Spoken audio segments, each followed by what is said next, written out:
रहे हैं आज तक। आज की बड़ी खबर यह है कि चीन गलवान घाटी में पीछे हटने की शुरुआत कर चुका है। उसकी जो सैन्य गाड़ियां हैं या फिर सैनिक हैं, उनकी संख्या धीरे धीरे घटती हुई नजर आ रही है। लगभग 1 किलोमीटर अपने इलाके में पीछे जाता हुआ दिख रहा है, लेकिन पुराने अनुभव को देखते हुए भारत उस पर विश्वास करने की तैयारी बिल्कुल नहीं कर रहा।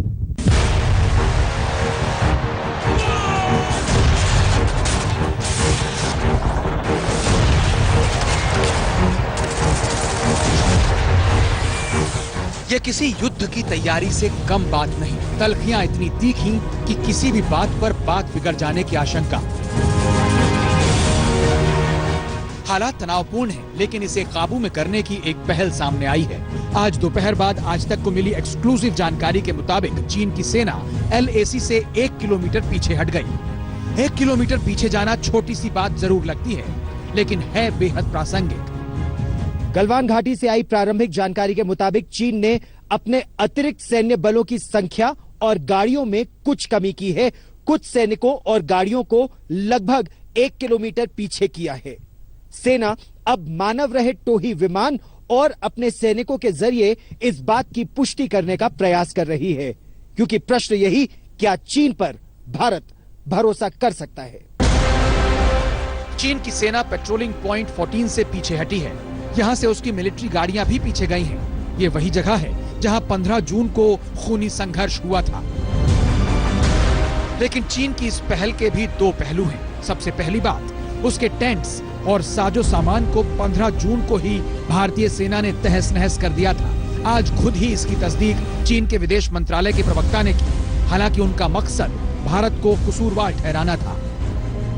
中印边界西段实控线是清楚的，加勒万河谷位于实控线中方一侧。中国边防部队一直在此巡逻执勤，对当地管控情况十分清楚。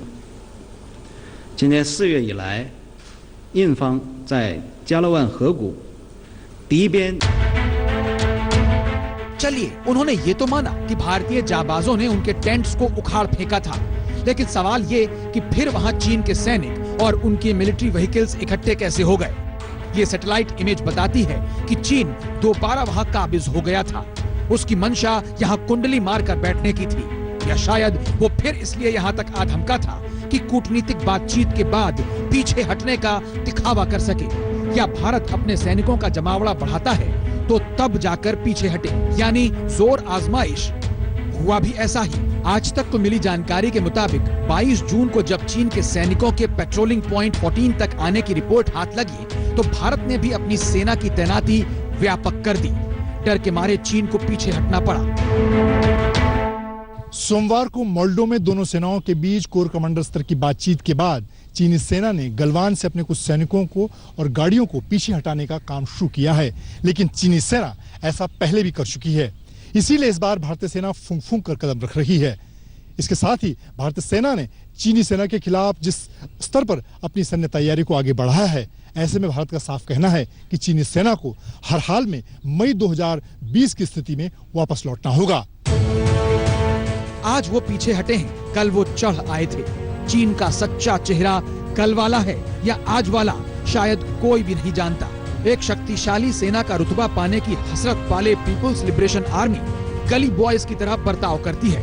उसके मंसूबे खतरनाक हैं। विश्वासघात कभी भी हो सकता है, दोबारा, तिबारा, बार बार, लगातार। वरना एक तरफ बातचीत और दूसरी तरफ सैनिक जमावड़ा एक साथ नहीं होता। चीन के कथनी और करनी में बहुत अंतर है। चीन गलवान के इलाके में थोड़ा पीछे गया है, तो चीन का मूवमेंट और मोबिलाइजेशन ऑफ ट्रुप्स को मद्देनजर रखते हुए शक होता है कि चीन की नीयत कुछ और है। जिस तरीके से डेप्सांग प्लेन में और डेनचौक के इलाके में उसकी हरकत देखी जा रही है, ये साफ जाहिर होता है कि चीन कहता कुछ और है और करता कुछ और है। बात किसी एक जगह पर चीन के सैनिकों के डेरा डालने की होती तो फिर भी माना जा सकता था कि मात खाने के बाद वो बंदर घुड़की दिखाना चाहते थे। लद्दाख में संघर्ष के 4 अहम मोर्चों पर चीन विकट स्थिति पैदा कर रहा है। गलवान घाटी, पेट्रोलिंग पॉइंट 15, पेट्रोलिंग पॉइंट 17 और हॉट स्प्रिंग एरिया। भारत की मजबूरी थी, चीन को सबक सिखाना जरूरी था, इसलिए भारत ने अपनी तोपों से लेकर सैनिकों तक को इन सभी मोर्चों के नजदीक तैनात कर दिया। धोखा, साजिश और चालबाजी, ये तीन ही नेहाती बुजदिली हरकत जो चीन ने हमारे देश के खिलाफ और सेना के खिलाफ LAC पर की हैं, इसका खामियाजा चीन को भुगतना होगा। गलवान में एक बहुत ही भली भांति सुयोजित तरीके से हमारी सेना ने इसका जवाब दिया और हमने चीन को पीछे किया। मैं समझता हूं कि आगे आने वाले दिनों में जो इसकी ये कूटनीति चल रही है LAC के ऊपर, ये चलेगी। बट देश अभी बदल चुका है। 1962 का हिंदी चीनी भाई भाई का टेप रिकॉर्डर अभी और नहीं चल सकता। चीन अब दौलत बेग ओल्डी पर भी गिद्ध दृष्टि डाले बैठा है। जून में चीन सेना का जमावड़ा यहाँ बढ़ा है। चीन ने यहाँ नए कैंप और वाहनों के लिए ट्रैक बनाए हैं। एक तरफ शांति दूत बनने का दिखावा, दूसरी तरफ भारत की जमीन पर घुसपैठ की साजिश। चीन की नजर काराकोरम दर्रे पर लगी है। काराकोरम में घुसपैठ करने में चीन लगा है। चीन भारतीय सेना को पेट्रोलिंग करने से रोक रहा है। पेट्रोलिंग पॉइंट 10 और 13 पर चीन रुकावट डालने में लगा है। साफ संकेत है कि चीन दौलत बेग ओल्डी यानी DBO और देप्सांग सेक्टरों में नया मोर्चा खोल सकता है। भारतीय सेना को यह बात साफ हो गई है कि चीनी सेना की कथनी और करनी में जमीन आसमान का फर्क है। सेना प्रमुख जनरल मनोज मुकुंद नरवणे के लेह दौरे के बाद चीनी सेना गलवान के कुछ इलाकों में अपनी कुछ टुकड़ियों को पीछे हटने की बात कर रही है, जबकि दूसरी तरफ दौलत बेग ओल्डी इलाके में चीनी सेना अपनी तैनाती को और मजबूत बना रही है। ऐसे में भारतीय सेना चीन के खिलाफ किसी भी मोर्चे पर अपनी सैन्य तैयारियों में कोई कोर कसर नहीं छोड़ना चाहती। ये इलाका सीधे सीधे दौलत बेग ओल्डी से जुड़ता है, जहां भारत का सबसे ऊंचा सामरिक एयरपोर्ट है। चीन का सीधा मकसद दौलत बेग ओल्डी में भारत के लिए मुश्किलें खड़ी करना है। मनजीत सिंह नेगी, दिल्ली, आज तक। आगे चीन बढ़ा था, अतिक्रमण की कोशिश उसने की थी, लिहाजा चीन को ही पीछे हटना है। भारत अपनी तैयारियां कतई कम नहीं करेगा। बोफोर्स जैसे हैं तैनात रहेंगे, हमारे टैंक उसके दिल में खौफ पैदा करते रहेंगे, हमारे अपाचे हेलीकॉप्टर अपना काम करते रहेंगे। भारत ने कभी भी किसी दूसरे देश पर पहले आक्रमण नहीं किया है। चीन को अपने विश्वासघाती चेहरे को धोने की आवश्यकता है।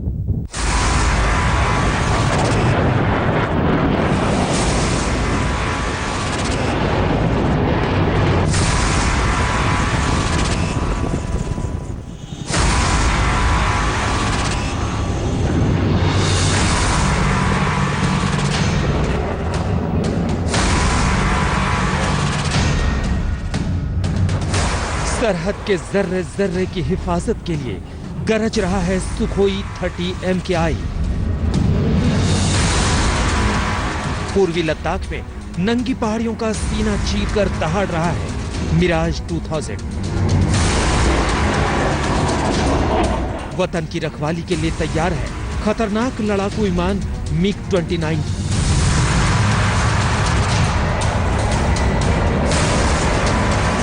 पल भर में दुश्मनों को खाक करने वाला अटैक हेलीकॉप्टर अपाचे है तैयार।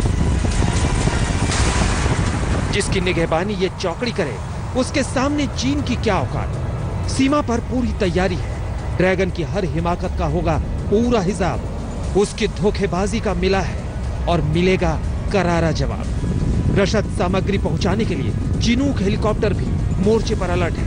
तनी हुई T-72 टैंक आंख से आंख मिलाकर बात करने को तैयार है भारतीय सेना। चीन का यह फैसला है या पैंतरा है, इस पर सवाल है सबसे पहले।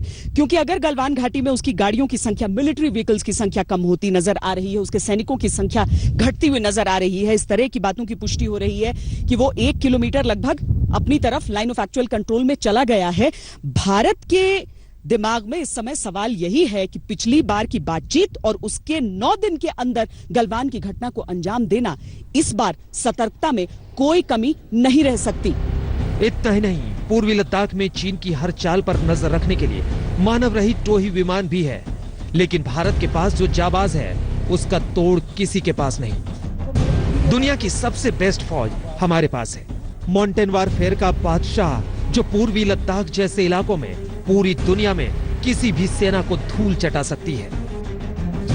चीन को ईंट का जवाब पत्थर से देने की रणनीति है। चीन के साथ लगने वाली 3,500 किलोमीटर लंबी सरहद पर सेना की मुस्तैदी है। साथ ही सेना को दुश्मन के खिलाफ रिएक्शन करने की खुली छूट है। चीन के किसी भी आक्रामक रवैये का सेना मुंहतोड़ जवाब देने की तैयारी में है। ग्राउंड जीरो के हालात के मुताबिक सेना खुद ही कोई फैसला करने के लिए स्वतंत्र है।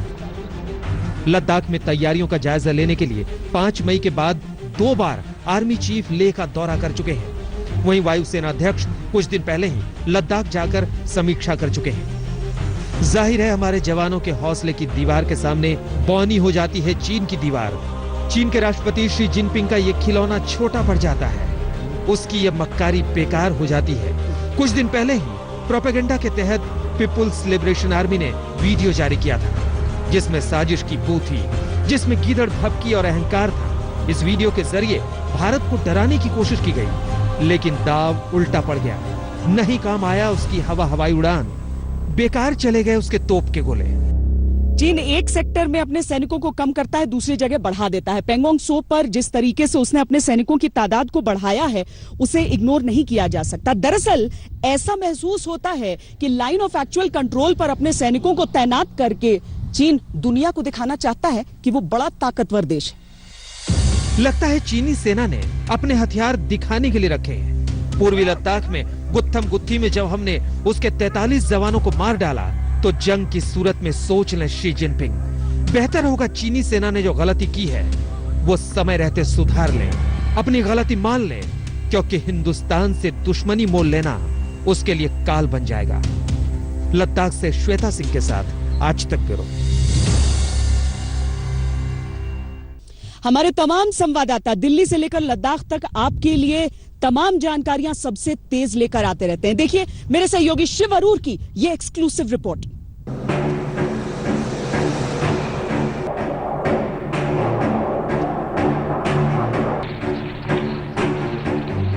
लद्दाख में भारत और चीन के बीच तनातनी के 50 दिन गुजर गए। इन 50 दिनों में चीन ने अपने रक्षा साजो सामान की बड़ी खेप एलएसी पर भेजी है। भारत को भी जवाबी कार्रवाई करनी पड़ी है, जिसके तहत बोफोर्स से लेकर अपाचे हेलीकॉप्टर तक को मोर्चे पर भेजना पड़ा है। लेकिन भारत लद्दाख तक ही नहीं सिमटा है। भारत ने दूसरी जगहों पर भी चीन पर नकेल कसी है। चीन हिंद महासागर से ही अपने सामानों की सप्लाई यूरोप और खाड़ी देशों में करता है। ये वो इलाका है जिस पर भारत का हक है। यहाँ उसे पूरी आजादी, पूरी छूट थी अपने कारोबारी जहाजों को भेजने की, लेकिन अब निगरानी है। हालांकि चीन के व्यापार को हिंद महासागर के रूट पर रोक देना इतना आसान नहीं है, लेकिन नेशनल सिक्योरिटी एडवाइजरी बोर्ड ने सरकार को कई सुझाव दिए हैं, जिससे चीन को चपत लगे। समुद्र में भारत चीन पर दबाव बना सकता है, चीन के कारोबारी बेड़ों को धमक के साथ धमका सकता है, चीन के समुद्री जहाजों को भारत के रूट से जाने से मना कर सकता है। भारत अपने युद्धपोतों की तैनाती इस रूट के आसपास कर सकता है। भारत उत्तरी सागर पर अपनी तटस्थ नीति को बदल सकता है। इसके लिए भारत जापान, ऑस्ट्रेलिया, वियतनाम और इंडोनेशिया के साथ अपनी संधियों को नया रूप दे सकता है। इस दिशा में बहुत कुछ हुआ है। हिंद महासागर में चीन का गुरूर चूर चूर हुआ है, क्योंकि भारत ने शिकंजा कसा है। बदले में चीन ने भी उत्तरी सागर में अपनी समुद्री ताकत को और बढ़ाया है। इसके अलावा श्रीलंका और पाकिस्तान के ग्वादर पोर्ट पर भी अपने जंगी जहाजों को भेजा है। चीन पहले भी अपना रंग दिखा चुका है।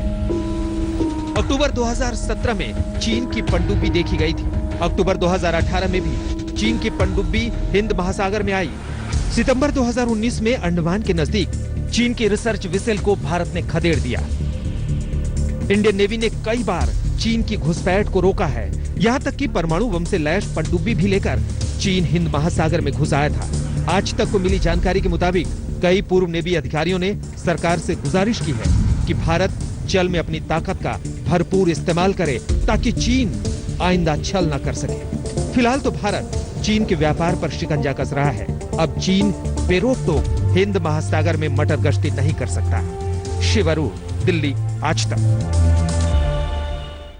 उस रात क्या हुआ था गलवान में? किस तरीके से चीन के साथ भारतीय सैनिक भिड़े थे? अपनी मातृभूमि की इंच भर जमीन पर उसे कदम नहीं रखने दिया था। ये सारे किस्से हम आपको दिखाते रहे हैं, लेकिन एक किस्सा जो चीन के विश्वासघाती चेहरे को एक बार फिर आपके सामने बेनकाब करेगा। दरअसल उस पूरे इलाके में चूंकि लाइन ऑफ एक्चुअल कंट्रोल पर कोई सीमा नहीं होती है, दोनों तरफ के सैनिक दोनों ओर चले गए थे। भारत की तरफ जितने चीनी सैनिक आए, उन्हें चंद घंटों में भारत ने उन्हें वापस सौंप दिया, लेकिन चीन ने भारत के सैनिकों को वापस देने में एक रात से अधिक का समय यानी 24 घंटे से अधिक का समय लगाया। देखिए हमारे संवाददाता अभिषेक भल्ला की ये एक्सक्लूसिव रिपोर्ट।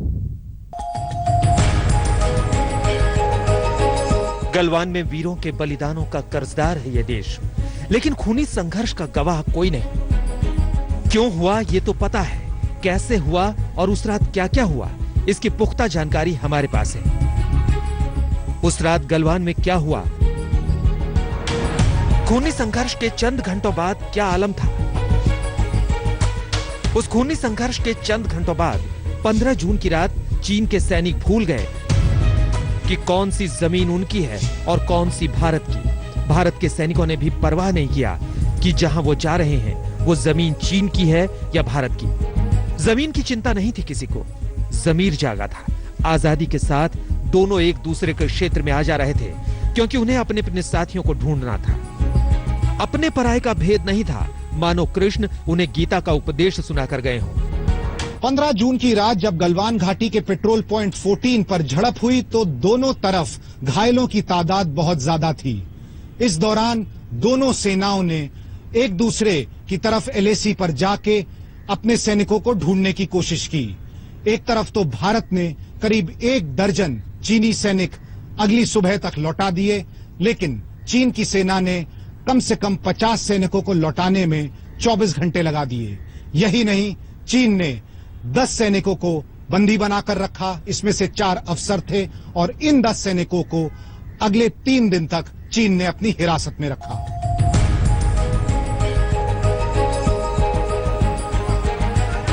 लेकिन चीनी का जमीर बहुत जल्दी सो गया। हुआ यूं कि सर्च ऑपरेशन में उनके हाथ भारत के 50 घायल जवान जमीन पर मिले। वो उन्हें लाद कर अपने ठिकानों पर ले गए। भारत के जवानों के हाथों भी चीन के दर्जनों घायल सैनिक मिले, जिनमें 4 ऑफिसर भी थे। हमारे जवान भी उन्हें अपने कैंपों में ले आए, उनकी देखभाल की और चंद घंटों में ही उसे चीन को लौटा दिया। बस यहीं से चीन फिर पलट गया। वो भारतीय सैनिकों को वापस करने में हीला हवाली करता रहा, जबकि कई जवान बहुत ज्यादा जख्मी थे। खैर, रात बीती तो चीन ने भारत के 50 सैनिकों को वापस किया, लेकिन सारे सैनिकों को नहीं। चीन ने 15 जून की रात अपने हाथ आए भारत के 10 वीरों को अपने कब्जे में बनाए रखा। इनमें भारत के 4 ऑफिसर भी थे। 3 दिनों तक चली कूटनीतिक वार्ता के बाद उसने लौटाया। चीन की नीति और नियत से किसी को भी घिन आ सकती है। 15 जून की शाम को चीनी सेना के बनाए हुए एक ऑब्जर्वेशन पोस्ट को भारतीय सेना ने हटाने को कहा। यही ऑब्जर्वेशन पोस्ट कारण बना उस दिन की झड़प का, और आज 10 दिन बाद स्थिति फिर वहीं पहुंच गई है, क्योंकि चीनी सेना ने फिर से उसी जगह पर अपना एक टेंट खड़ा कर दिया है और अपना ट्रूप डिप्लॉयमेंट वहां पर बढ़ा दिया है। कैमरा पर्सन अजय कुमार के साथ अभिषेक भल्ला, दिल्ली आज तक। हमारी इस खास पेशकश में इतना ही। देश और दुनिया की बाकी खबरों के लिए आप देखते रहिए आज तक।